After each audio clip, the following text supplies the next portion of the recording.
Hello viewers, welcome to my YouTube channel learn with Joy. তো আজকের ভিডিওতে আমি তোমাদের এবিটিএ টেস্ট পেপার 2025 সালের বাংলার পেজ নম্বর 9 পুরো সলভ করে দেবো। তোমাদের প্রতিটি প্রশ্নের উত্তর আমি সলভ করে দেবো। এমসিকিউ বলো, এসএ কিউ বলো, ব্যাকরণ, বঙ্গানুবাদ সব পুরো ডিটেলসে তোমাদের আমি বুঝিয়ে সলভ করে দেবো, প্রতিটি উত্তর দেবো। তো অবশ্যই তোমরা ভিডিওটি শেষ পর্যন্ত দেখবে। আর তোমরা যদি চ্যানেল নতুন হয়ে থাকো তো চ্যানেলটিকে অবশ্যই সাবস্ক্রাইব করবে, যাতে আমি এবিটি এর পেজ সলভ করলে তোমাদের কাছে সেই ভিডিওগুলো চলে যায়। আর আমি এবিটি এ পুরো সলভ করে দেবো, তার জন্য অবশ্যই চ্যানেলটিকে সাবস্ক্রাইব করে রাখবে। তো চলো আজকের ভিডিওটা শুরু করে দিই। তো একের এক দেখছো আছে তোমার গল্প তো দিব্যি হয়েছে। এখানে বক্তাকে, এখানে বক্তা হচ্ছে ছোট মেশো। এবার একের দুই বলছে পাগল বেশি হরিদার কোমরে জড়ানো একটি কি ছেঁড়া কম্বল।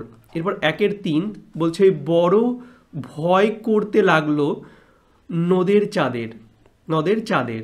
ভয়ের কারণটা কি? ভয়ের কারণ হচ্ছে নদীর প্রতিহিংসা প্রবণ রূপ। এরপর একের চারটা বলছে তারা আর স্বপ্ন দেখতে পারল না। তারা বলতে হচ্ছে শান্ত হলুদ দেবতারা। এরপর একের পাঁচ বলছে পায়ে পায়ে হিমানির বাঁধ। হিমানি শব্দের আক্ষরিক অর্থ কি? হিমানি শব্দের আক্ষরিক অর্থ হচ্ছে তুষার। এরপরে দেখতে পাচ্ছ একের ছয় বলছে অস্ত্রের বিরুদ্ধে গান কবিতাটি কোন কাব্যগ্রন্থের অন্তর্গত? তো এটি হচ্ছে পাতার পোশাক কাব্যগ্রন্থের অন্তর্গত। তো তোমরা কোন কবিতা কোন কাব্যগ্রন্থের অন্তর্গত এগুলো ভালো করে পড়ে রাখবে, যে কোনো একটা পরীক্ষা দিতেই পারি। এবার একের সাত বলছে 19 শতকে 32,000 অক্ষর লেখার জন্য দেওয়া হতো মাত্র 12 আনা। এরপর একের আট প্রশ্নটা খুবই ভালো। ফাউন্টেন পেন এর বাংলা নাম ঝর্ণা কলম। নামটি সম্ভবত দিয়েছিলেন রবীন্দ্রনাথ। এরপর একের নয় হিমালয় যেন পৃথিবীর মানদণ্ড। এটি কার উক্তি? এটি হচ্ছে কালিদাসের উক্তি। এরপর একের 10 বলছে ক্রিয়াপদের সঙ্গে সম্পর্কহীন পদকে বলে অকারক। তারপর একের 11 বলছে রাজা গেলেন শিকারে। শিকারে চিহ্নিত পদটি হলো শিকারে কি? শিকারে, এটা হচ্ছে নির্মিত কারক। এরপর হচ্ছে রাজায় রাজায় যুদ্ধ হয়। তাই 12টা থেকে রাজায় রাজায় যুদ্ধ হয়, এই বাক্যের কর্তাটি হলো ব্যতিহার কর্তা। তারপর একের 13 বলছে রামদাস আর কোনো প্রশ্ন করিল না। চিহ্নিত পদটি যে সমাসের উদাহরণ। তো রামদাস কি সমাস? রামদাস হচ্ছে তৎপুরুষ সমাস। চলে যাব নেক্সট পেজে। তো নেক্সট পেজে আছে 14 নম্বর তোরা সব জয়ধ্বনি কর। এটি কোন বাচ্যের উদাহরণ? এটি হচ্ছে কর্তৃবাচ্য। একের 15 বলছে আবার তোরা মানুষ হ। বাক্যটি হলো অনুজ্ঞা সূচক। এবার একের 16 বলছে কোনটি কর্ম কর্তৃবাচ্যের উদাহরণ? তো কর্ম কর্তৃবাচ্যের উদাহরণ হচ্ছে ঘণ্টা বাজে। এবার একের 17 বলছে নবরত্ন শব্দটি হলো কি? দ্বিগু সমাস। চলে যাব পরের এসে কিউতে। দুইয়ের দেখতে পাচ্ছ আছে কম বেশি 20টি শব্দে নিচের প্রশ্নগুলির উত্তর দাও, 19টা করতে হবে। তো দুইয়ের এক হচ্ছে যে কোনো 4টি প্রশ্নের উত্তর দাও। তো আমরা সবগুলোই করব। তো দুইয়ের একের একটা বলছে সারা বাড়িতে শোরগোল পড়ে যায়, শোরগোলের কারণ কি? তো শোরগোলের কারণ কি হচ্ছে বলছে তপনের মেসোমশাই তপনের লেখা গল্প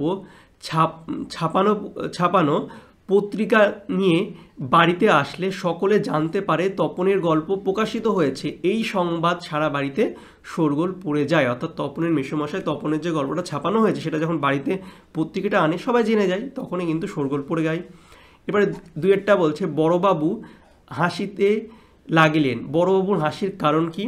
তো বড়বাবুর হাসির কারণ হচ্ছে জগদীশবাবু যখন বললেন গিরিশ মহাপাত্রের মাথা লেবুর তেলের গন্ধে থানা শুদ্ধ লোকের মাথা ধরে গেল, তখন বড়বাবু এই কথা শুনে হাসলেন।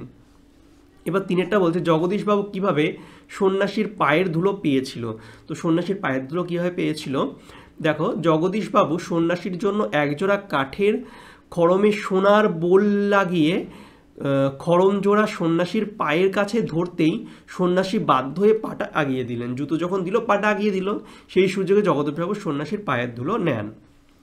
এরপরে চারটা বলছে জামা অদল বদলের বুদ্ধি কার মাথায় এসেছিল। তো এটা হচ্ছে অমৃতের মাথায় এসেছিল। এরপর পাঁচেরটা বলছে নিজেকে কেবল বুঝাইতে পারে না, কি বোঝাতে পারে না?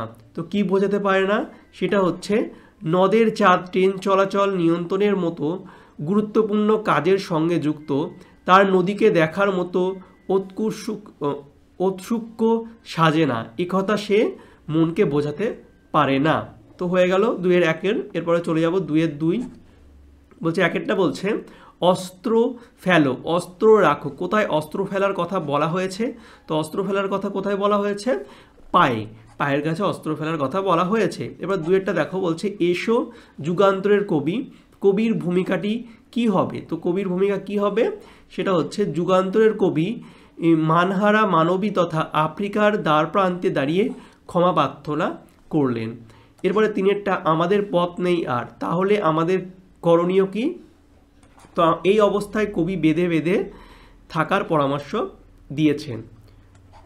এরপর 4-এরটা বলছে শিশু আর বাড়িরা খুন হলো। শিশু আর বাড়িরা খুন হয়েছিল কেন? তো কেন খুন হয়েছিল? রক্তের এক আগ্নেয় পাহাড়ের মতো যুদ্ধের করাল থাবায় আঘাতে শিশুরা আর বাড়িরা খুন হলো। এরপর 5-এরটা বলছে ওরে ওই স্তব্ধ চরাচর, চরাচর স্তব্ধ কেন? তো চরাচর স্তব্ধ কেন? নজরুল ইসলামের প্রয়োল্লাস কবিতায় ধ্বংসের দেবতা শিবের অট্টহাসির ভয়ঙ্কর শব্দে চরাচর স্তব্ধ। তো হয়ে গেল 2-এর দাগের। এরপরে চলে যাব 2-এর 3-এর দাগেরগুলো। তো 1-এরটা বলছে কি হারিয়ে যাওয়া কালিকলয় এ বর্ণিত সবচেয়ে দামি কলমটির দাম কত? তো দামি কলমটির দাম কত ছিল? সেটা হচ্ছে 2500 পাউন্ড। এরপর 2-এরটা বলছে বিশ্ববিদ্যালয় নিযুক্ত পরিভাষা সমিতি নবাগত রাসায়নিক বস্তুর ইংরেজি নাম সম্বন্ধে কি বিধান দিয়েছিল? তো বিশ্ববিদ্যালয় নিযুক্ত পরিভাষা সমিতি নবাগত রাসায়নিক বস্তুর ইংরেজি নাম সম্বন্ধে কি বিধান দিয়েছিলেন? তো বিধান দিয়েছিলেন নবাগত রাসায়নিক বস্তুর ইংরাজি নামই বাংলা বানানে চলবে। এরপরে দেখো 3-এরটা বলছে আমরা ফেরার পথে কোনো পুকুরে তা ফেলে দিয়ে আসতাম। বক্তা কোন পুকুরে ফেলে দিতেন? তো পুকুরে ফেলে দিয়ে আসার কারণ বাইরে ফেললে গরু খেয়ে নিলে অমঙ্গল। তার অক্ষর জ্ঞানহীনকে লোকে বলে ক অক্ষর গোমাংস, গরুকে অক্ষর খাওয়ানো নাকি পাপ, এই জন্য পুকুরে ফেলতেন। এবার 4টা দেখো পরিভাষার উদ্দেশ্য কি? পরিভাষার উদ্দেশ্য হচ্ছে ভাষার সংক্ষেপ এবং অর্থ সুনির্দিষ্ট করা। তো 2-এর 3-এর দাগেরগুলোও হয়ে গেল। চলে যাব আমরা পরের দাগে। 2-এর 4 বলছে 8টি প্রশ্নের উত্তর দিতে হবে, আমরা সবই করে দেব, তোমরা সবই ভালো করে পড়ে নেবে। তো 1-এরটা বলছে শূন্য বিভক্তি কাকে বলে? তো ব্যাকরণের প্রশ্নগুলো দেখো, খুবই ভালো ভালো প্রশ্ন এখানে আছে। তো 1-এরটা বলছে যে বিভক্তি শব্দের সঙ্গে যুক্ত হয়ে শব্দকে পদে পরিণত করে এবং নিজে অপ্রকাশিত থাকে তাকে শূন্য বিভক্তি বলে। যেমন রাম আর শূন্য বিভক্তি যোগ হলে রাম পদটা হয়ে যায়। এরপরে দেখো 2-এরটা একটি অনুজ্ঞাসূচক বাক্যের উদাহরণ। অনুজ্ঞাসূচক বাক্যের উদাহরণ কি? ভালোভাবে পড়াশোনা করো। এটা এমসিকিউর মধ্যে ছিল, আমরা যদি এমসিকিউ যেটা ছিল তোমরা দেখবে ওটা লিখে দিলেও হতো। তো প্রশ্নের মধ্যে অনেক সময় উত্তর থেকে যায়। এরপর দেখো 3-এরটা বলছে এ কার লেখা? বলছে কর্তৃবাচ্যে পরিবর্তন করো। তো কর্তৃবাচ্যে পরিবর্তন করতে হবে, এ কার লেখা? তো কি হবে? এটি কে লিখেছে। এবারে 4-এরটা বলছে বাক্যশ্রয়ী সমাস কাকে বলে? বাক্যশ্রয়ী সমাস কাকে বলে? যে সমাসে একটি বাক্যাংশ সমাসবদ্ধ পদরূপে ব্যবহৃত হয় তাকে বাক্যশ্রয়ী সমাস বলে। যেমন কি সবুজ বাঁচাও কমিটি, এটা একটি বাক্যশ্রয়ী সমাসের উদাহরণ। এরপরে চলে যাও 5-এর দাগে সমজাচু ধাতুজ কর্তার একটি উদাহরণ দাও। তো এটা পরের পেজে চলে যাবো। সমজাচু ধাতুর একটি উদাহরণ সেটা কি? লেখক লেখে। এই লেখকটা কি? লেখক হচ্ছে সমধাতুজ কর্তার উদাহরণ। এরপরে 6-এরটা বলছে পঙ্কে জন্মে যা, ব্যাস বাক্যটি সমাসবদ্ধ করে সমাসের নাম লেখো। তো পঙ্কে জন্মে যা, এটা কি? পঙ্কজ। এটি কি? উপপদ তৎপুরুষ সমাস। এরপরে 7-এরটা বলছে প্রযোজ্য কর্তা কাকে বলে? তো প্রযোজ্য কর্তা কাকে বলে? প্রযোজক কর্তা যাকে নিয়ে কাজটি করান তাকে প্রযোজ্য কর্তা বলে। যেমন দেখে নাও, মা শিশুকে খাওয়াচ্ছেন, এই শিশুকে কি? শিশুকে হচ্ছে প্রযোজক কর্তা। এরপরে দেখো 8-এরটা বাবুটির স্বাস্থ্য গেছে কিন্তু শখ 16 আনায় বজায় আছে, সরল বাক্যে পরিণত করতে হবে। তো বাবুটির স্বাস্থ্য গেলেও কি? বাবুটির স্বাস্থ্য গেলেও শখ 16 আনায় বজায় আছে, এটা হচ্ছে সরল বাক্য। এরপরে দেখো নেক্সট পেজে হচ্ছে 9-এরটা কর্মকর্তৃবাচ্য কাকে বলে। তো কর্মকর্তৃবাচ্য কাকে বলে, কর্মই যখন কর্তারূপে প্রাধান্য পায়, কর্মটাই যখন কর্তারূপে প্রাধান্য পায় তাকে কর্মকর্তৃবাচ্য বলে, যেমন কি শাক বাজে। এরপরে 10-এরটা বলছে বিশেষ্য খণ্ড কাকে বলে। তো বিশেষ্য খণ্ড কাকে বলে, বলছে যে বিশেষ্যকে বাক্যের কর্তা বা উদ্দেশ্যরূপে ব্যবহার করা হয় এবং যাকে কেন্দ্র করে বাক্যটি গড়ে ওঠে তা সেই বিশেষ্য ও তার জোটকে বিশেষ্য খণ্ড বলে। যেমন কি রোগা পাতলা রমেশ সব কুবুদ্ধির স্রষ্টা, এই রমেশটা কি, রমেশটা হচ্ছে বিশেষ্য খণ্ড। তো হয়ে গেল তোমাদের ব্যাকরণের প্রশ্নের উত্তর। এরপরে চলে যাব আমরা হচ্ছে চলিত বাংলায় অনুবাদ অর্থাৎ বঙ্গানুবাদ। খুবই সহজ বঙ্গানুবাদ দিয়েছে, তোমাদের পরীক্ষা এমন দেয় তোমরা বুঝে বুঝে লিখবে, লাইন ধরে দেখো 4টে লাইন আছে। 4 নম্বর বলছে student life is the stage of preparation for future. তাহলে স্টুডেন্ট মানে আমরা জানি কি ছাত্র, তাহলে স্টুডেন্ট লাইফ মানে ছাত্র জীবন, is the stage of preparation হলো কি, stage of preparation for future অর্থাৎ ভবিষ্যতের প্রস্তুতি পর্ব। ছাত্র জীবন কি, স্টুডেন্ট লাইফ মানে ছাত্র জীবন, ইজ হলো the stage of preparation for future অর্থাৎ ভবিষ্যতের প্রস্তুতি পর্ব। স্টেজ অফ প্রিপারেশন মানে প্রস্তুতি পর্ব।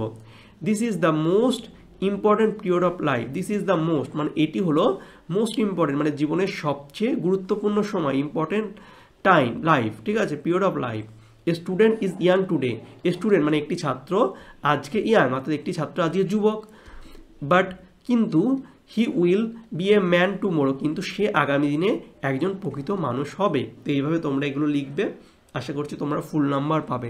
তো আমি পেজ 9-এর বাংলার সব প্রশ্নের উত্তর করে দিলাম, ছোট প্রশ্ন বলো MCQ SAQ বঙ্গানুবাদ সব করে দিলাম। বড় প্রশ্নগুলো তোমরা এমনি খুঁজে পেয়ে যাবে, সেগুলো লাগবে না। তো এই ভিডিওটা আজকে আমি এখানেই শেষ করছি। পরের আমি এবিটিএ আরও পেজ আনবো, তোমাদের কোন পেজের ভিডিও লাগবে সেটা আমাকে কমেন্ট করে জানাবে, তাহলে আমি সেই পেজের ভিডিওই সবার আগে করে দেবো, তাতে তোমাদেরও অনেক উপকার হবে। তো চলো বাই, দেখা হচ্ছে তোমাদের সঙ্গে পরের একটা ভিডিওতে। Thank you for watching my videos.